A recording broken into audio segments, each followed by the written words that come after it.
Hello everyone, I am Mrs. Bailey, and today we are going to not go over the budget, but we're going to fix yesterday's mess, and I'm just going to talk to you while I'm doing it.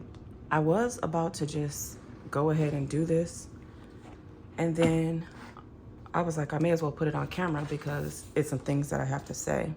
So this is the Budget by Paycheck book, a workbook by the Budget Mom. And yesterday I went and did like a mock, not a mock, but a practice budget, and I messed up some things. I knew I was. I actually put a payment that I was going to pay 2 times and was wondering why I didn't have any money left at the end of the budget. But anyway, today we are going to talk about me potentially leaving Rideshare and some other things. And I also want to clean up some of the savings challenges that I didn't finish. I need to like get the marker, get that stuff off of it. But anyway, I am thinking about, guys, I'm messing up already. I'm so used to writing 1,800 that I just automatically did it with knowing that it was supposed to be 2,000. And I have whiteout somewhere in a cabinet, but every time I look in there, I don't see it. And I don't feel like pulling like everything out, but just let me calm down and do this right. Okay, so anyway, I was saying that I'm thinking about, you know what it is? I can't do 2 things at once. That's the problem. I'm thinking about quitting Rideshare. I think that when the engine went out in my car, I think it almost gave me like PTSD or something from doing a Rideshare, because I have to depend on Rideshare. And I mean, I don't have to depend on it. I have to depend on my car for Rideshare. And because my car has so many miles on it, even though it has a brand new engine, now it's making me think about everything else that could possibly be happen with it, on top of me trying to pay off the engine and then thinking about what else that, could happen. So this is another reason why I want to pay the American Express down so fast, because let's see, the 11th. I want to pay it down so fast because I know with Dave Ramsey, he's like, oh, don't worry about your credit score. Just put everything down. Just pay everything off, and you don't need a credit score for this and you don't need a credit score for that. All you need is cash.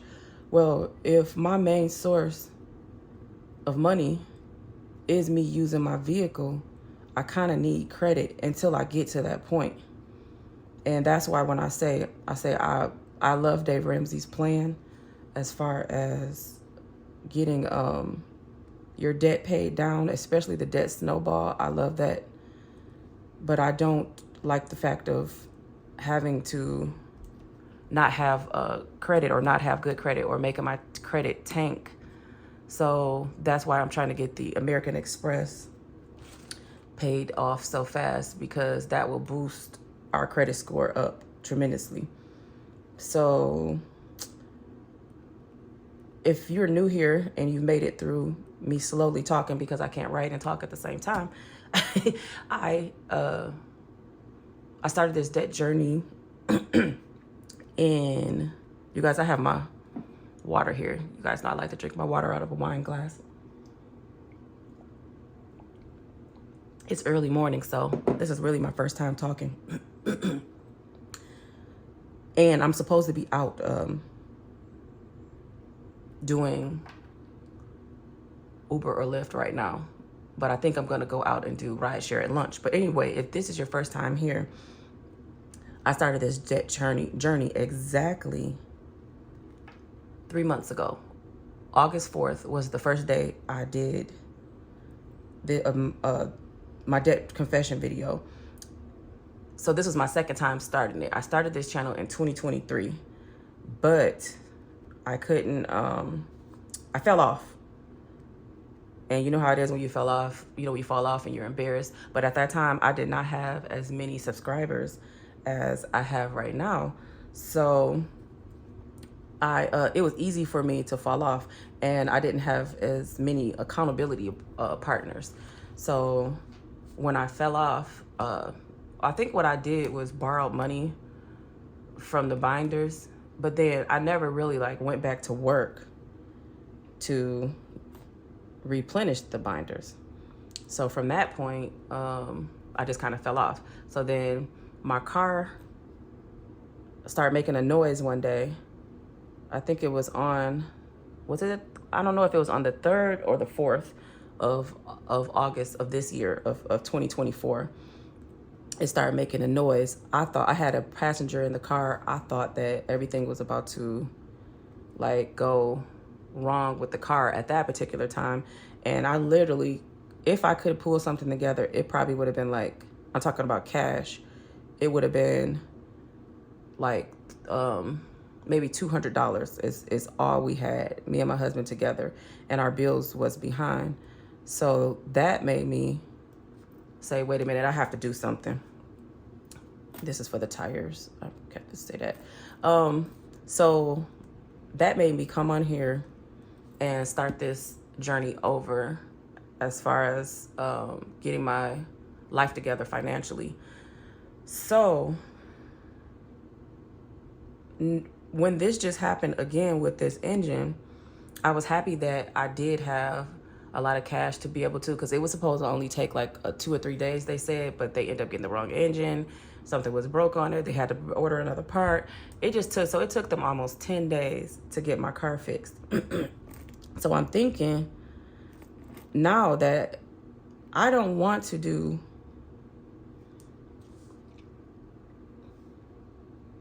travel 200, emergency fund 50.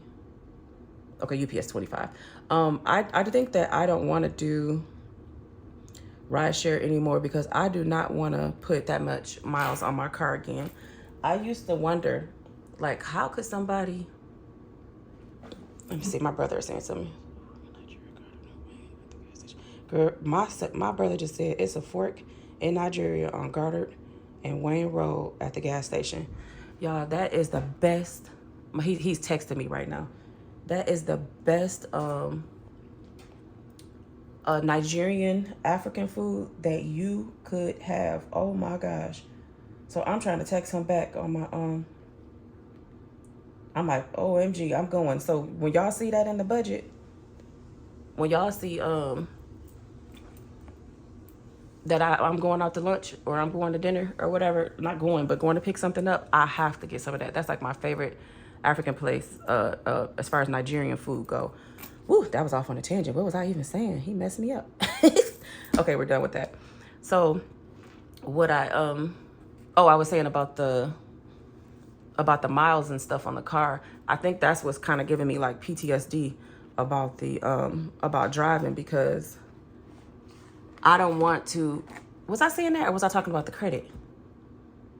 I might have been talking about the credit too. I don't know, guys, but whatever I was saying, my brother just messed me up with that food. If y'all don't know about me, I am a foodie. If you go on my other channel, that's all I make is food on there. So, man, he just threw me off. Okay, so anyway, I know I was talking about the Dave Ramsey and the whole credit thing. I want to get another car, and I can't do that right now because I haven't saved up for enough. And I don't want to get a $30,000-$40,000 car. I'm talking about a $15,000-$20,000 car, something that I can afford and something that I can pay off quickly. And now that our credit is better, we could actually you guys, I knew that was gonna happen. I think I can I used the dry erase markers for this, and I was hoping that it would come off easy, and it is. Yeah, so I want to get another car because I don't want to go get a 9-to-5. I do want to try out some more apps that it would consist of me driving, but it wouldn't consist of me driving as many miles as I am driving right now. And I used to always think like, man, driving Lyft and Uber is some really good money. Like, why would people quit? Because I would hear people say that, you know, like, oh yeah, I used to do Uber and I, you know, like whatever. And I'm like, man, if you're making like $300-400 a day, you know, for the people that really, really go out and drive, like my husband and my dad, and man, I know some people that go out and they'll do like the whole 12-hour shift with no problem. And so I used to be like, why would they quit? Like, why would they do that? But now I understand why they would. You guys, this was the date night for my husband's birthday. So I want to eventually restart that. It's not going to be right now, but hopefully pretty soon. Yeah, so I just couldn't understand why people would want to do that, to quit making this type of money. But now I see, because it's very taxing for me mentally to think about, if the car goes down, what could I do? And I even told my husband, like, we should put a, what do you call that thing? Like an emergency fund for like if we had to rent a car, because like you can rent a car through Uber if you need to. I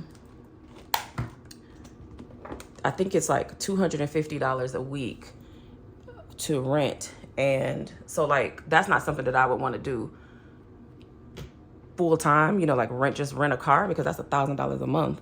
But if something happened to the car, that is an option. And that's what I was trying to tell the people at the fix-it shop. The repair shop. I was trying to tell them, like, because you guys just please be honest with me, because I could have rented a car a long time ago to still have some money coming in, and we wouldn't be as far behind as we are now. So that's something that I want to do in the sinking funds. I want to put some money away, because my husband is going to continue doing this until he finds something, else that he wants to do, especially when the floor maintenance, we have a floor maintenance company. So when that is slow, we definitely do Uber and Lyft more to make sure the bills are paid. Or if we're waiting on a check, if it's going to take 30 or 60 days for a check to come in, we do Uber and Lyft. But I am getting to the point now to where I don't want to do it anymore. I don't even have normally when I go out, I'm like, yeah, okay, my goal today is $150 or my goal is $200 or whatever. And I'm about to go out and do it. And unless it's like a bonus going on, like how you guys see me doing the Rideshare ride along, if it's like that, then it's good. But when it's not, when I feel like this, and then, when they don't have a bonus going on and it's just regular money, I just don't have anything in me to go out there and do it. Like, I'm supposed to be out there right now doing it, but I'm not. So I think what I'm going to do is for lunch at around 10:30, I'm going to go out and at least do Uber Eats for lunch, because that at least I can get in and out of the car. It keeps me moving. I'm not just sitting in the car all day. So the only thing is that smelling that food makes me hungry. So, yeah, so when you guys see the upcoming days of us making money, because you guys see us we have basically an irregular income. So you guys see us do that every day, basically, making the money. But you're going to see some changes. Yeah, because I just can't continue doing this. So you may see maybe my budget might go down a little bit until I figure it out. I don't know. Hopefully it doesn't, but this is just too much for me. So anyway, I just wanted to come on here and talk to you guys about that while I was fixing these binders and fixing my budget from yesterday. But the other thing that I need to do in this, if you're still here, I know a few of you always stay to the end, But the other thing I want to do is this also. We didn't talk about this yesterday when we was doing the budget. We talked about the paycheck budget tracker, but we didn't talk about the cash envelope breakdown. So if you noticed, I did put household and groceries in here. So what happened was I had this wallet here. Let me see. Oh, my papers are sliding. Okay, I did have this wallet right here. And what did I do with the... She just gave me a Sam's Club. This was 37 in debt. She made these cash envelopes for me. So one for Kroger, one for Walmart, and I have one for Sam's. It may be in there. It's not in here. Yeah, I think it's in there in the with my other things. So I have to put that in there. So, and I definitely have to put that in there. So what I want to do is, when you guys saw me do household here and groceries, I want to start tracking it over here in the cash envelope breakdown. So I'm gonna... The bread just fell off the counter, Lord.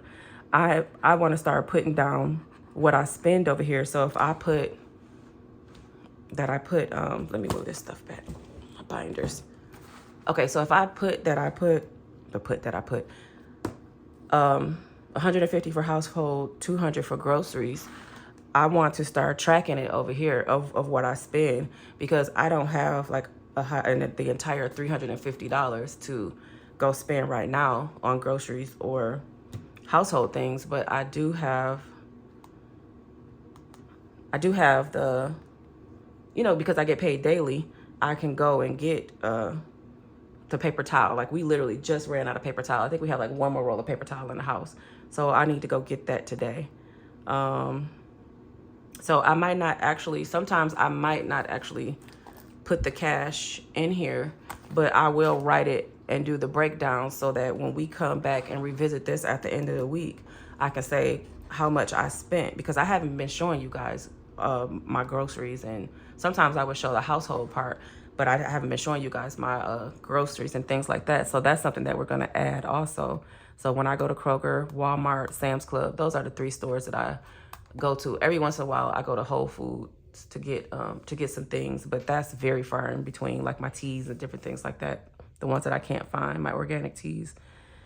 So I'm going to start actually doing it over here. I'm trying to see. Yeah. Because this is saying category and amount. Let me make sure, because I think she has another page. Because this one is just, this is not so much of the tracker. This is just saying how much I need to go put in the envelopes. But I know she has a tracker in here for, oh, I think I'm about to get to it right now. Here it is. This is it.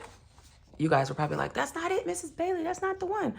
So I will, if I put any cash in my envelopes, I will break it down over here, which, to be honest with you, that could be these envelopes. But as far as the tracking goes, I'm going to start actually, I'm not going to do the gas because that's too much. I told you we get gas a lot of times, 2 times a day. So that's too much. But I will start putting it, my groceries and the household things over here to see if I am, hopefully I can stay. I tried to make this as realistic as possible. Oh, I'm about to sneeze. Ooh, excuse me, guys. So hopefully I can keep that as realistic. I mean, I tried to make this as realistic as possible. Like, we can definitely spend $200 in a week on groceries because it's like 7 of us. 7 or 8. I think it's 8 of us now. Yes, 8 of us now in the house. So that is definitely a realistic budget. So you guys are going to start seeing me do that. And is that it? She has a lot of expense trackers for 1 month. If I was to put my gas in here, I could probably fill these up. That's the crazy part about it. Oh, she has the debt payment plan. See, this is, oh, I like this. Okay, this is the debt payment plan. It's telling you the creditors that you have, the balance, the interest rate, the minimum payment, and the order. I guess like is that the order that you pay it in? I don't know. Extra debt payments. So this is like when I do. Okay, guys, I am gonna, now if I would have saw this, I would have been filling this out. Okay, on the next video, I think I'm gonna do this. We're gonna come in and write down all of the creditors that I have. And so that we can start making the plan for that. And then I can write down if I pay it, or, you know, if I paid it. Because you guys did, see, some of you guys are new and you may not have seen my video of how much debt I owe. But we can start putting some things here, like whatever we can fill in right here. Let's just go ahead and do it. Okay. And then it has down here the monthly debt progress. So it's saying like how my debt balance from last month, this month debt balance, total debt monthly progress, total debt monthly progress percentage, overall debt, total debt you started with this month overall. Okay. And your monthly net worth tracker, like my assets and liabilities. I don't have that many assets, but I definitely have some liabilities. And this is the where did my money go? Starting balance plus earned income plus other income plus savings used equals total monthly inflow. Okay. And then she has the budget categories, the monthly budget, monthly spent, the difference or whatever. I don't know if I'm going to get to these pages, but she has a where did my money go? Monthly savings breakdown. Like well, you guys see my savings. Now this is what I wanted to do. So, okay. Now I'm going to have to, okay, so on the next video, I'm going to go over, since I have to go grocery shopping and I have to do all this stuff, I wanted to do a meal plan. So we're going to do the meal plan on the next video, and we're going to do the debt payment plan. Those are the two things that we're going to do. Let me, so that I can remember. We're just going to put these here so that I can remember. And that is going to be what the next video is, so that we can know how to budget and where this money is going. Now, this is one thing that I don't like about this binder, is that the things are so little. When that happens, it's like so tedious to get it back in. But I'm not going to sit here and let you guys watch me do this unless I'm still talking. I think we are. I am about to go to the bank. This was yesterday's money that we counted to take for the bills. And I told you guys, like, all of that stuff is going to be coming out on Monday night. So that is what I am about to do. But I just thought I would come on here and talk to you guys, go take that money to the bank, and then go and get started with Uber Eats. So thank you all so much for watching. And of course, if you made it to the end, let me know in the comments that you did make it to the end. And let me know what you think about my plan and what I plan to do. If I wasn't rambling too much, I tried to get it out. It's so hard for me to write and talk at the same time. But if this is your first time here, thank you so much. I hope you will consider subscribing. If this isn't your first time and you're not subscribed, I would hope that you would consider subscribing, because it is 55% of you that watch me and are not subscribed. So I would love that. And to everyone else, thank you for already being a subscriber and hanging in here with me to the end every time. I will see you guys tomorrow with the new plan. Thanks for watching.